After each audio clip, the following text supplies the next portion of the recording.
Be careful of authority figures who use hyperbolic statements about psychology, mental health, therapy, and wellness.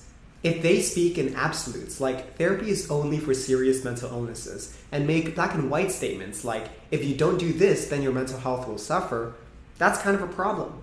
Cure-alls and blanket statements about mental health and wellness and therapy will inevitably be wrong for some people because we are unique in our perspectives. When I share actionable takeaways, I will typically either reference the existing scientific literature because that is the strongest relevant evidence in the hierarchy of evidence that I can provide you. My personal experience as a clinician working with clients and my own experience as someone who has worked on my own mental health, while valid, is not strong evidence compared to meta-analyses, randomized control trials, and literature reviews of a relevant topic. So what should you as a viewer do to not be duped or tricked by clickbait? Find experts who speak with nuance, those who don't speak in absolutes and instead in probabilities. I would be more likely to trust someone who says, from my understanding of the literature, CBT is associated with the highest effect sizes of positive change for therapy outcomes, rather than someone who says CBT is the most effective type of therapy because the science says so.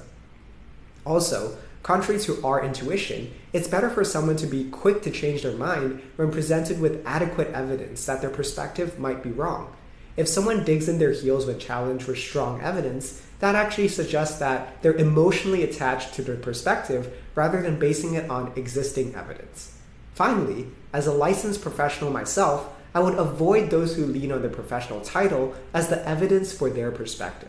If they only have their license or professional title as the reason why they espouse something without solid evidence that they can reference, that's pretty suspect.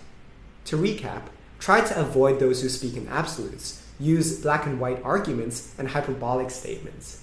Find those who have willingly changed their mind when the evidence has become clearly contradictory to their previously held beliefs, and avoid those who use their status as an explanation to something they tell you.